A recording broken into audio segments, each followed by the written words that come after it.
Alito, I'm Seth Fairchild. I'm Candace Perkins, and welcome to the first episode of Biskinik TV, your source for Choctaw Nation news.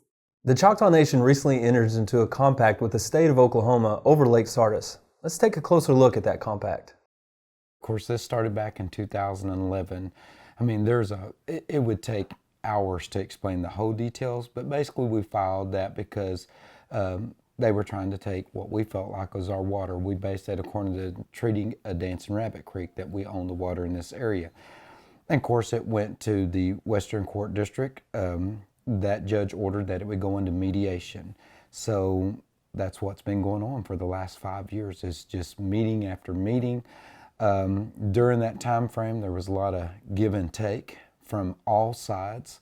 If people is always asking, who won this?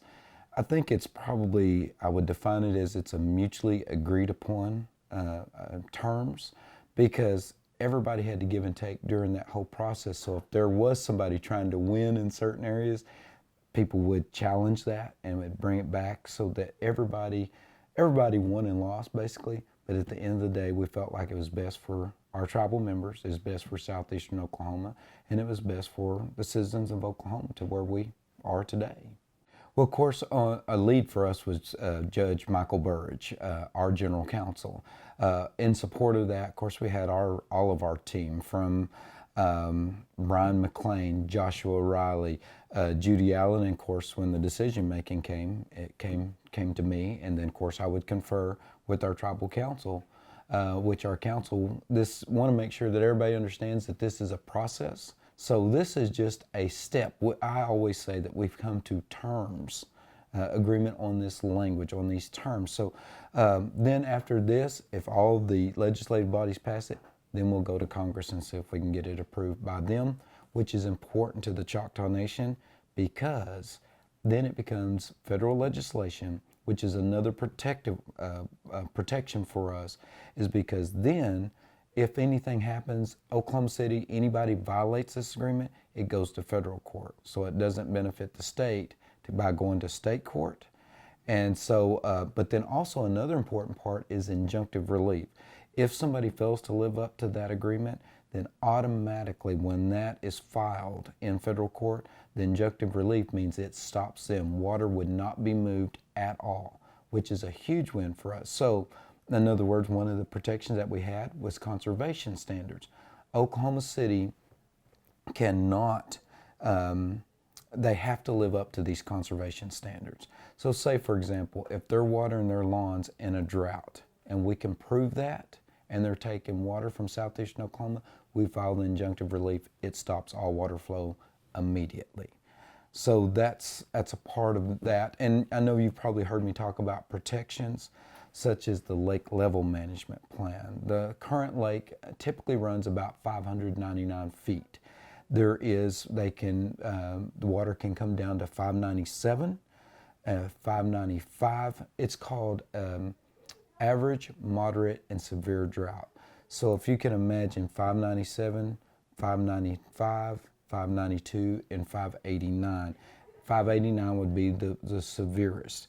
But Oklahoma City, because of having to live to these national conservation standards, they have to be practicing utilizing their water correctly, but also the lakes that they have in their area, they have to be maintained at 65% for the most part, 50% in the severe drought conditions. So in other words, if they're not down to 50%, then they cannot draw our water in severe droughts. So those are just some of the protections, and I know those are a lot of numbers in there, but hopefully just trying to make sure that everybody understands how that they have to make sure and be good stewards in their area, make sure that they adhere to their lake level management plans so that we can assure that our water is utilized correctly. And I keep saying our water, but the water in southeastern Oklahoma. I love my faith. I love my family. I love my culture. I love being Choctaw. As you can see, the nation has taken large steps to ensure the protection of Lake Sardis. That's right, Candace. The tribe didn't stop there. The Choctaw Nation also completed a hunting and fishing compact right before the Labor Day festival. Let's hear Chief Batten's thoughts on the compact. Well, first of all, it's who we are as Choctaw people. We want to make sure that people understand that this compact is not just about hunting and fishing, it's our way of life. And so we want to make sure that people understand about what the atlatl and how it was used. It is about trapping and how we learn to trap. So it was important for us to showcase this to the state of Oklahoma, but also it's important to us to make sure that we pass that on to the next generation, because that is becoming a lost art. How to tan hides, how to do all of those things. It's important, again, to keep our way of life. And so if our youth can understand why it's important, then I think we've accomplished what we wanted in this compact. Well, I mean, it does set a precedence, for one thing, for how we work with the state, and hopefully it's in a cooperative effort. We're always going to approach it from that perspective. However, we want to make sure that they recognize us as a sovereign Choctaw Nation of Oklahoma, recognize our tribal members, recognize our values and our culture and our history. So I think that has been accomplished for this. I think right now they understand, because of this compact and other compacts, that it's important to understand who we are as Choctaw people and how they relate to us and how they deal with us, and more importantly, how they negotiate with us to the betterment of our tribal members, our communities, and the state of Oklahoma as a whole. Well, it affects the future, because anytime we go to negotiate with them in any other future compacts, they're going to understand that, again, that we are a sovereign nation. It's not just a local citizens group that they're having to deal with. So to me, that's a huge win just in itself for them to understand sovereignty and what that means. I am thoroughly excited that we finally got this accomplished. I would say I'm excited for our tribal members because we have it accomplished. It's been a rough go, because I don't know that the state truly understood our sovereignty, our cultural values, and all those things. So it's been an educational experience for them. It's been an educational experience for me to understand also what they're trying to accomplish and what they're trying to achieve, and where we can build this bridge together. So again, I'm excited about it. It's been tough, but I hope that our tribal members are excited to finally get this.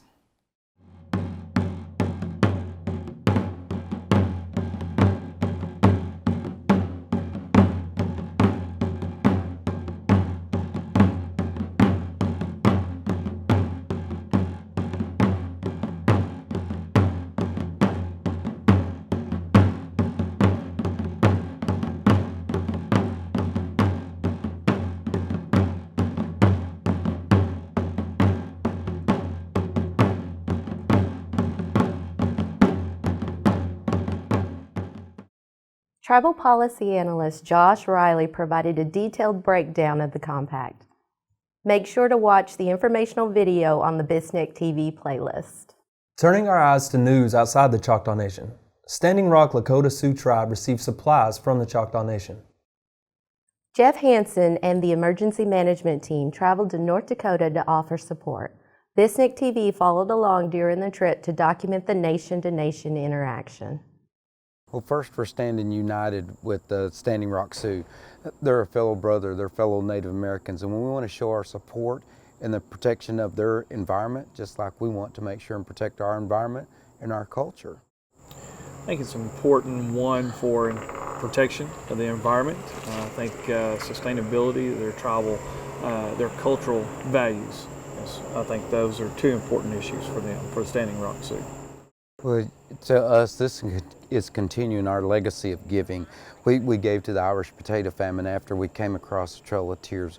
We've always been willing to reach out and help others, and that's what we're wanting to do. And that's the reason why we're sending, they're needing tents, they're needing generators, they're needing sleeping bags. Their emergency management team, we've worked with them. That's what we requested, and we want to be there to assist them. As fellow Christians, as fellow tribal members, we think it's important to always reach out and help each other. If we're in that time of need, we're hoping that other tribes would reach out just like we're trying to help them. We're getting tents, generators, heating lamps, some canopies, sleeping bags, those types of things, so that the folks that are out there at the reservation have something to stay warm. We're getting into the winter months up here in North Dakota. Right now, temperatures are already dropping into the 50s, and it'll quickly decline from there as we get into winter. So we want to make sure that these folks are taken care of, they're staying warm, and that they're not putting themselves at risk fighting for what they believe in up here. Well, I think that's part of my job that I take very seriously is being able to help others. The fact that we have the capacity to not only help our citizens but also reach out to other tribes, I think is a huge benefit for both our people and other nations. It makes me very proud to be able to provide aid. While we may not be able to do a whole lot, we can do a little, and a little goes a long way sometimes. So it makes me very proud to be able to come up here and do what we can to support these folks up here. Thank you. All the assistance that's coming in from all the nations, it's humbling. And on behalf of our people here on Standing Rock, I want to thank each and every one of you and your people back home also. As our values teach us, we value life. So all the way down the Missouri, the Mississippi, we think about them also too. If we can do something that will help the people in the future, and water is, you hear that all the time, say, mini wichoni, or my uncles told me, mini wichoni, anything that lives cannot exist without water. So one of the beliefs is that we are one with everything that has a spirit, whether it's trees, blade of grass, and animals, everything. It's our cultural traditional teachings helped us in making this decision, and at times it can be not trying, but it's a good feeling knowing that we have so much support. Because when we have our tribal nations come together, although we come from different backgrounds, we come from different treaties, we come from different whatever had happened to our people in the past, we're still here in the fact that we exist. Some would say that's a paradox. We shouldn't be here. But we exist here today, and to come here to stand in unity with our people, it's something that I never thought I'd see in my life. That makes me proud to be Choctaw. Me too. It's wonderful to see the tribe reach out and help those in need. Coming back to southeastern Oklahoma, the Choctaw Nation held its annual Labor Day Festival in historic Tvshka, Homma. The festival was full of cultural activities, sporting events, and was capped off by Chief Batten giving the 2016 State of the Nation.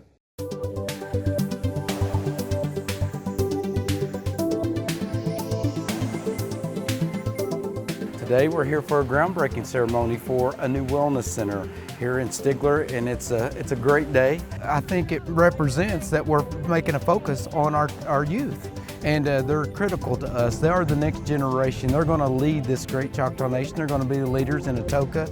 Early Head Start is a huge need for our parents here in Bryan County. It is such a great need. That's the reason why we established this facility. Spreading dollars across the Choctaw Nation and making sure and meeting tribal members' needs all across this great Choctaw Nation. And the number one thing that we have is our people of southeastern Oklahoma and our tribal members, and it's great to have that here. And this is all being built for our tribal members. It's to provide service delivery better to them.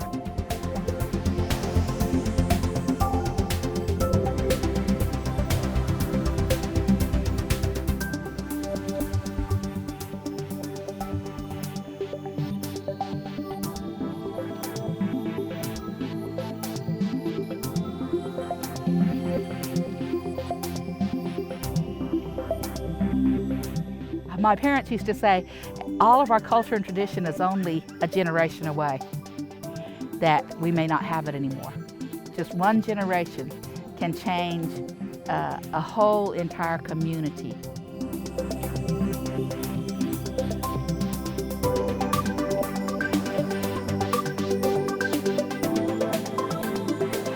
What I love the most is we go out and we try to help these people who have suffered damage, and instead of being concerned about themselves, they want to know how they can help us help others. And that to me is what the Choctaw Nation is about. That says a lot about our people, that they're more concerned about helping others. We will sustain and protect our environment, our future, our way of life. That's who we are as the Choctaw people.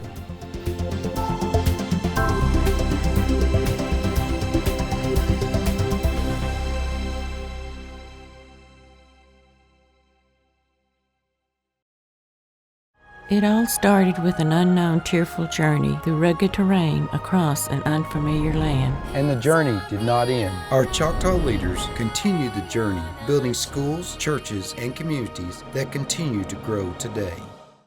As you can see, the tribe has made an immense amount of growth throughout the year.